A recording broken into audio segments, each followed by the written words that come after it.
नमस्कार प्यारे साथियों, स्वागत है आप सभी का आपके अपने प्यारे परिवार पर। भाई सभी प्यारे साथी कैसे हैं एक बार बताएंगे।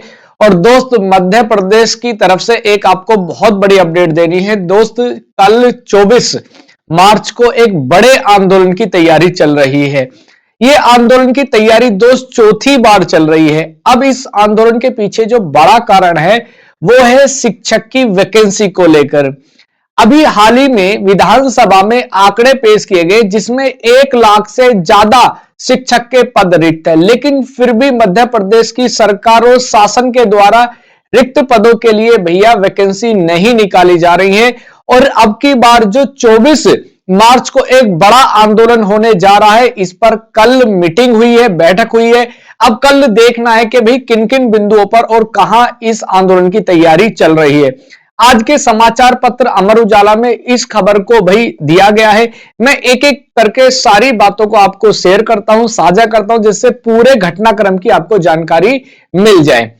सबसे पहले आप देखेंगे कि शिक्षकों के 1 लाख से ज्यादा पद खाली, फिर सड़कों पर उतरेंगे प्रदेश के अभ्यर्थी। यानी इससे पहले भी एक बार दोस्त बड़ा आंदोलन फरवरी में हो चुका है, लेकिन शासन की तरफ से किसी भी प्रकार का कोई आश्वासन, कोई लिखित भाई कोई भी लिखित दस्तावेज प्रस्तुत नहीं किया गया। आगे विधानसभा में पेश आंकड़े 2,89,005 पद रिक्त हैं वर्तमान के हिसाब से कि जो कुल शिक्षक होने चाहिए प्रदेश सरकार में। 1,74,419 वर्तमान में कार्यरत शिक्षक हैं, लेकिन कुल पद कितने खाली हैं? 1,15,678 कुल रिक्त पदों की संख्या। ये खुद विधानसभा में सरकार ने अपने आंकड़े पेश किए हैं। यहां देखेंगे कि भाई पीछे भी आपने आंदोलन का एक उग्र रूप देखा था। अब यहां है क्या सारा मामला, मैं आपको बताता हूं। सरकारी स्कूलों की स्थिति भी चिंताजनक है। 1968 स्कूल सिर्फ एक शिक्षक के भरोसे चल रहे। कितने?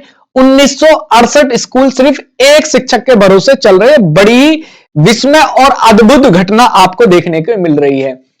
46,417 स्कूलों में केवल 2 ही शिक्षक तैनात हैं। मतलब लगभग 2000 में तो सिर्फ कितना? एक शिक्षक। और लगभग 45,000 से ज्यादा स्कूलों में केवल 2 शिक्षक तैनात है। कितनी बड़ी घटना आप इसको कह सकते हैं। यानी हमारा जो युवा है वो किस तरफ जाएगा, आप देख सकते हैं आंकड़े। ये अभ्यर्थियों की प्रमुख मांगे हैं। वर्ग 2 की बात हो रही। वर्ग 2 आपको पता है ये जूनियर लेवल होता है। भर्ती में कम से कम 10,000 पद किए जाएं और हर विषय में पर्याप्त पद वृद्धि की जाए, क्योंकि जो वर्ग 2 होता है वो जूनियर लेवल होता है, तो इसमें 10,000 पद को बढ़ाने की बात चल रही है।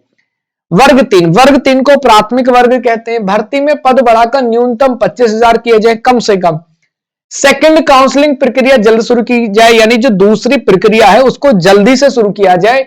3200 विशेष शिक्षक पदों के लिए अलग भर्ती निकाली जाए। यह बड़ा मामला आपके सामने मैं साझा कर रहा हूं। अच्छा, यहां देखेंगे कि पहले भी उग्र हो चुका आंदोलन, लेकिन सरकार के द्वारा कोई भी ठोस डिसीजन नहीं लिया गया है, ना ही कोई शासन के द्वारा आदेश जारी किया गया है। और यह फरवरी में एक बड़े स्तर पर आंदोलन हुआ था, जहां अभ्यर्थियों ने अपनी मार्कशीट तक जला दिया था, अपने सिर का मुंडन तक करवा लिया था, लेकिन कोई भी स्पष्ट भाई आदेश नहीं है। मैं एक बार ये सारी जानकारी आपको डिटेल से बता देता हूं, जिससे आप इसकी पूरी रूपरेखा को समझ सके। आखिर जो कल 24 मार्च को लेकर तैयारियां चल रही है उसके पीछे ऐतिहासिक घटनाक्रम क्या है। प्रदेश में शिक्षक भर्ती का मुद्दा बड़ा आंदोलन बनता जा रहा है। स्कूलों में 1 लाख से ज्यादा पद खाली होने के बावजूद भर्ती में पद नहीं बढ़ाए जाने से नाराज अभ्यर्थी 24 मार्च को भोपाल में चौथी बार एक बड़ा आंदोलन की तैयारी कर रहे हैं। जबकि पदों की संख्या आप देख सकते हैं कितनी है भैया। यहां 1,15,000 कुल रिक्त पदों की संख्या भैया यहां पर मौजूद है। लगातार अनदेखी से युवाओं का गुस्सा पिछले अब निर्णायक मोड़ पर पहुंच चुका। ये कि मैंने आपको पीछे भी यहां दिखाया था कि यहां अब देखेंगे इस वाली घटनाक्रम पर कि फरवरी में भी बड़ा आंदोलन हुआ है, लेकिन उससे कोई ठोस निर्णय नहीं निकला है, ना ही शासन ने कोई करवट ली है। पिछले कुछ महीनों में वर्ग 2 जिसे आप माध्यमिक कहते हैं, वर्ग 3 जिसे आप प्राथमिक कहते हैं, शिक्षक भर्ती के अभ्यर्थी 3 बार बड़े स्तर पर प्रदर्शन कर चुके हैं। नवंबर 25 से लेकर फरवरी 26 तक। नवंबर 25 में यह आंदोलन शुरू हुआ था और फरवरी 26 में इसका उग्र रूप हमें देखने को मिला। हजारों की संख्या में अभ्यर्थी राजधानी पहुंचे, धरना दिया, रैली निकाली, लेकिन हर बार आश्वासन के अलावा कुछ नहीं मिला। अब अभ्यर्थियों का कहना है कि बार बार प्रदर्शन के बावजूद यदि सरकार का निर्णय नहीं लिया गया तो युवाओं के भविष्य के साथ खिलवाड़ है और हम इसको आंदोलन का रूप देकर एक नया मोड़ लाने का प्रयास करेंगे, ऐसा इनका कहना है। और ये यहां देखेंगे अमर उजाला ब्यूरो से खबर है जो कि आपके भोपाल से भैया ली गई है। आगे, लगातार अनदेखी से नाराज अभ्यर्थियों ने 24 मार्च यानी कल से फिर भोपाल में विशाल धरना प्रदर्शन को लेकर ऐलान किया है। इस बार आंदोलन को पहले से ज्यादा बड़ा और लंबा करने की रणनीति बनाई जा रही है। कई जिलों से हजारों अभ्यर्थियों के राजधानी पहुंचने की तैयारी है। अभ्यर्थियों ने स्पष्ट कहा है कि अगर इस बार सरकार ने सकारात्मक निर्णय नहीं लिया तो आंदोलन अनिश्चितकालीन किया जाएगा और इसे प्रदेश व्यापी रूप दिया जाएगा।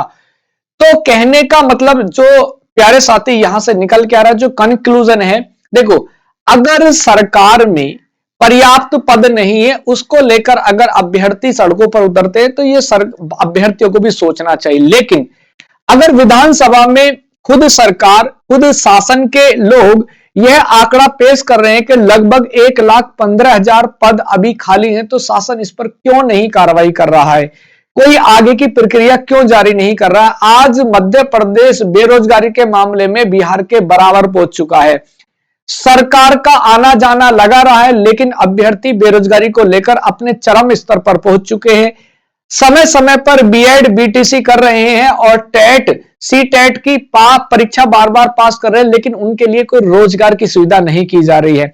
अगर रोजगार प्रदेश में उपलब्ध नहीं है तो उसकी कोई बात नहीं है, लेकिन अगर हमारे पास रोजगार उपलब्ध हैं, पद खाली हैं, तो सरकार को इस पर जल्दी से एक्शन लेना चाहिए। कहीं ऐसा ना हो कि एक चीज आपको याद रखनी है कि जब जब विद्यार्थी बोला है तब तब सिंहासन डोला है। तो प्यारे साथियों, आप बिल्कुल अपनी आंदोलन को, क्योंकि आपको अपना अधिकार मांगने का जो दायरा संविधान में दिया गया उसको कोई रोक नहीं सकता और आपको रोजगार पाने का अधिकार है।